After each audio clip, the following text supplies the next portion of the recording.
Welcome back to Instalearn AI. In this video, we'll continue your journey to confidently ace Microsoft Fabric interview questions with clear, practical, and real-world answers you can directly apply in interviews. We'll move step by step through key concepts and real-time scenarios used in modern data engineering projects, so you can build both understanding and confidence. So let's get started. Q41. How does Fabric handle large-scale data transformations? Fabric handles large-scale transformations by decoupling storage from compute and leveraging distributed architecture. Storage scale. All data lands in OneLake, which scales infinitely behind the scenes using Azure Data Lake Storage Gen 2 technology. Compute scale. For heavy ETL transformations, Fabric provisions on-demand Apache Spark clusters in notebooks or Spark job definitions. These clusters split data transformations across multiple parallel worker nodes, allowing you to process terabytes of data concurrently. For relational transformations, it utilizes a cloud-native Synapse SQL query engine that dynamically scales compute power based on query complexity. Q42. Explain ETL versus ELT. Which one does Fabric prefer? ETL, extract, transform, load. Data is extracted from a source, transformed on a separate intermediate staging server, like an integration services server or data factory integration runtime, and then loaded into the target database. ELT, extract, load, transform. Data is extracted from the source and loaded immediately into a raw staging area in the target data lake warehouse. The target platform's native compute engine, like Spark or Cloud SQL, is then used to perform the transformations. Fabric preference. Fabric highly prefers ELT. Using data pipelines or shortcuts, you extract and load data directly into the raw, bronze, layer of OneLake as fast as possible. You then unleash Fabric's native Spark or SQL engines to transform the data into silver and gold layers, utilizing Fabric's managed compute infrastructure instead of pulling data out to an external transformation server. Q43. What is Kubernetes, and does Fabric use it? Kubernetes, K8s, is an open-source container orchestration platform designed to automate deploying, scaling, and managing containerized software applications. Does Fabric use it? Yes, behind the SaaS curtain. As a user, you never see, configure, or manage a Kubernetes cluster in Fabric. However, Microsoft's engineering architecture relies on managed containerized microservices, often running on Azure Kubernetes Service, to instantaneously spin up your Spark pools, host the data factory orchestration engines, and manage the scaling web components of the Fabric UI seamlessly. Q44. What is KQL, Custo Query Language, and when is it used in Fabric? KQL is a powerful, highly intuitive query language developed by Microsoft to explore and analyze massive volumes of structured, semi-structured, and unstructured log, metric, and time series data. When it's used in Fabric, KQL is used exclusively within Synapse real-time intelligence when querying a KQL database. Practical example. You stream live error logs from a fleet of 5,000 servers into Fabric. If you use standard SQL to find errors across billions of rows of unindexed text strings, the query could take minutes. Instead, you write a KQL query, server logs. Where timestamp greater than ago, 1H, where level equals, critical, summarize count equals count, by server ID. KQL scans this unstructured log data in sub-second time, making it ideal for operational dashboards and live security monitoring. Q45. What is the role of Synapse Workflows orchestration in Microsoft Fabric? Workflows in Fabric are managed through data factory data pipelines. Their role is to act as the centralized brain or orchestrator of your data platform. They do not transform data themselves. Instead, they schedule, chain, and monitor the execution of other workloads based on operational dependencies. Practical example. You build a pipeline that runs every night at 1 a.m. Step 1 executes a copy activity to pull data from a MySQL database. If Step 1 succeeds, Step 2 triggers a Spark notebook to run silver layer cleaning logic. If the notebook succeeds, Step 3 executes a Dataflow Gen 2 to refresh semantic models. If any step fails, an Office 365 Outlook activity triggers an immediate emergency email to the support desk. Q46. Explain the architecture of Fabric from start to end. Microsoft Fabric is built on a unified, logical multi-layered SaaS architecture.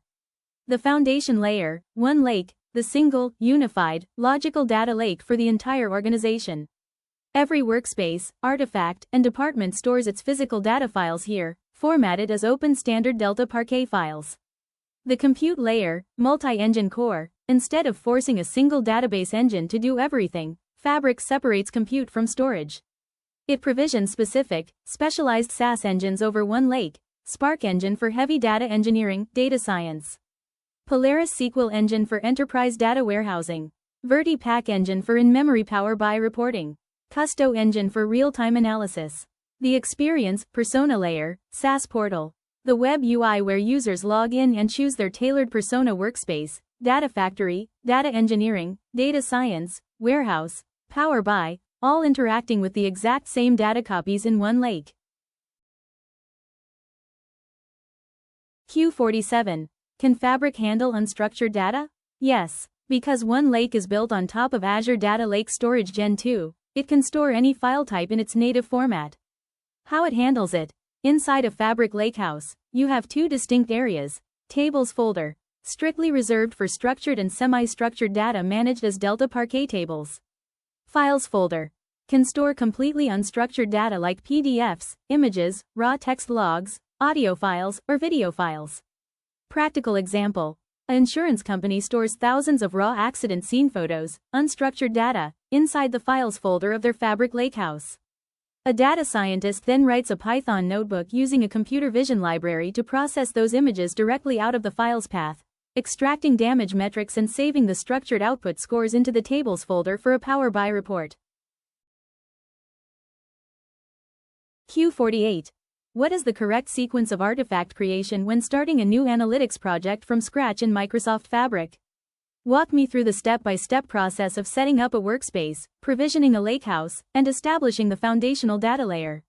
When initiating a greenfield project in Microsoft Fabric, you must adhere to a strict object hierarchy due to logical and infrastructure dependencies. You cannot provision storage without a security container, and you cannot ingest data without a defined target. The mandatory logical creation sequence is: first, we start with the Fabric capacity, which provides the compute and resources for the entire Microsoft Fabric environment. Inside the capacity, we create a workspace, which acts as a collaborative environment where teams can manage and organize their data projects. Within the workspace, we create a lakehouse. The lakehouse automatically generates both a SQL endpoint and a semantic model, enabling us to query data using SQL and build reporting or analytics solutions directly on top of it. Next, we use ingestion engines such as pipelines and data flows to bring data into the lakehouse from different data sources. These tools help automate extraction, loading, and orchestration processes. Finally, we use transformation engines like notebooks and scripts to clean, transform, enrich, and prepare the data for analytics, machine learning, and business intelligence use cases. Step-by-step practical implementation. Step 1. Provision the workspace, the governance and security boundary. The workspace is the fundamental security and logical isolation container. It isolates environments, manages role-based access control, RBAC, and binds your development tools to dedicated compute resources. Open your browser and navigate to the Fabric SaaS portal, app.fabric.microsoft.com. On the left-hand navigation rail, click on Workspaces, then click plus New Workspace at the top of the panel. Configure the workspace properties. Name. Apply a strict environmental naming convention, e.g., corporate_sales_dev.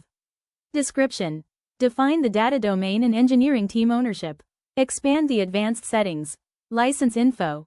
Map this workspace to a dedicated Fabric capacity or a trial capacity.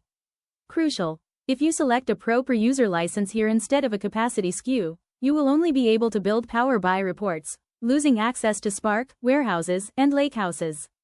Click Apply. Step 2.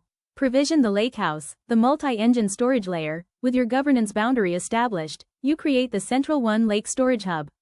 The lakehouse will store raw files alongside highly compressed relational tables. Open your newly created corporate_sales_dev workspace.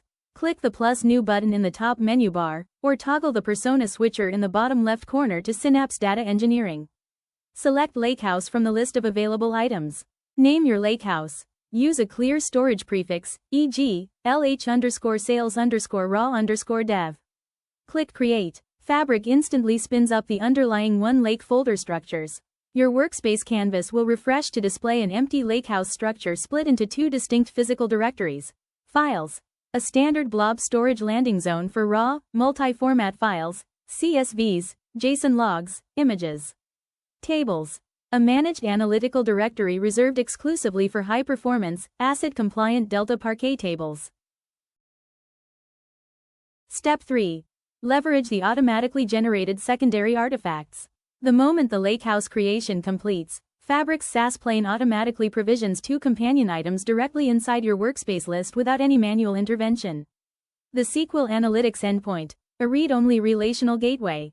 It exposes a standard TDS connection string, allowing database developers to connect via SSMS, build SQL views, and query Lakehouse Delta tables using standard T-SQL.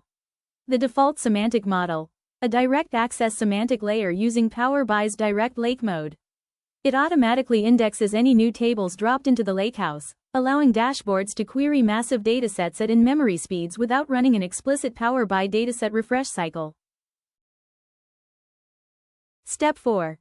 Establish ingestion, pipelines, data flows Gen 2. Now that your storage target is live, you create the orchestration or data movement tools to pull data from external source systems. From the Workspace menu, click plus New and select Data Pipeline, best for large-scale, raw batch migrations. Name it place_ingest_CRM_nightly. Drag a copy data activity onto the blank canvas. Configure the source to point to an external system, e.g., an on-premises SQL server or an AWS S3 bucket. Configure the destination to point directly to the lh_sales_raw_dev Lakehouse created in Step 2. Setting the target to the files directory to store an immutable, raw historical snapshot. Step 5. Execute transformation via a PySpark notebook. The final step is converting your raw staged files into clean, schema-enforced analytical tables within the Medallion architecture. Click plus New and select Notebook. On the left-hand Explorer menu of the notebook, click plus Lakehouses and pin your lh_sales_raw_dev Lakehouse. Write a PySpark script to clean, deduplicate, and cast fields, saving the output directly into the Managed Tables directory.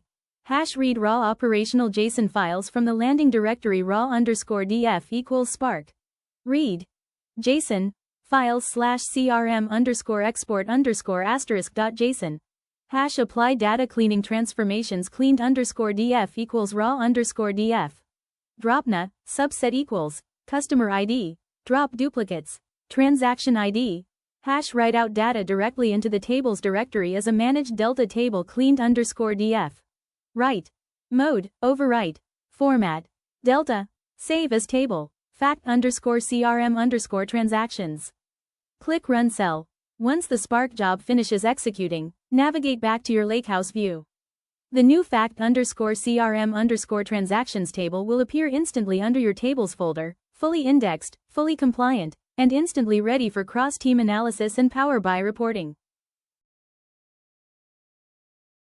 Q49.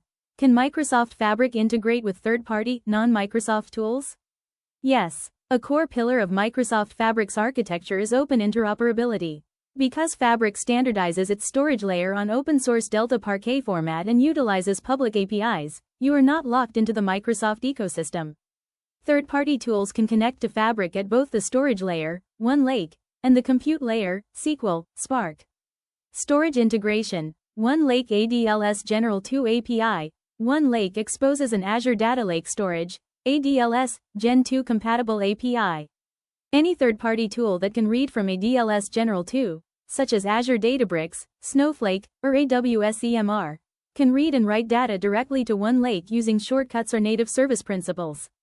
Compute, BI integration, TDS protocol. The Synapse Data Warehouse and Lakehouse SQL endpoints expose standard SQL connection strings via the TDS protocol. This allows external BI and SQL tools like Tableau, Qlik, dbt, or dbeaver to query Fabric data exactly as if it were a standard SQL server. Practical example. A data engineering team uses dbt, data build tool, running on local developer laptops to manage data transformations. The dbt project connects to the Fabric data warehouse via the open-source dbt Fabric adapter, pushing down SQL transformations directly into Fabric's compute engine while maintaining code in an external Git repository. Q50. What are Fabric connectors, and what is their role in data engineering? Fabric connectors are pre-built, fully managed integration adapters within Data Factory, pipelines and data flows Gen 2. They abstract the underlying network authentication, pagination, and API logic required to connect to external systems, allowing engineers to securely extract data without writing custom connection scripts. The scope. Fabric offers over 100 plus native connectors spanning cloud databases, Amazon Redshift, Google BigQuery, Snowflake, on-premises systems, Oracle, SAP, Teradata, SaaS applications, Salesforce, Microsoft Dynamics, SharePoint, and generic web endpoints, REST, OData. Role in data engineering. They act as the primary structural gateway for the extract phase of ELT pipelines. They natively support secure authentication methods like OAuth, service principals, and the on-premises data gateway. Practical example. You need to ingest daily marketing performance data from Google BigQuery into your Fabric Lakehouse. Instead of writing a Python script utilizing BigQuery SDK client libraries, managing access keys in code, and handling API chunking, you drop a copy data activity into a Fabric pipeline, select the native Google BigQuery connector, authenticate via Entra ID, and instantly map the BigQuery source tables directly to your OneLake target files. And if you find this video helpful, don't forget to like, share, and subscribe to Instalearn AI for more interview preparation content like this.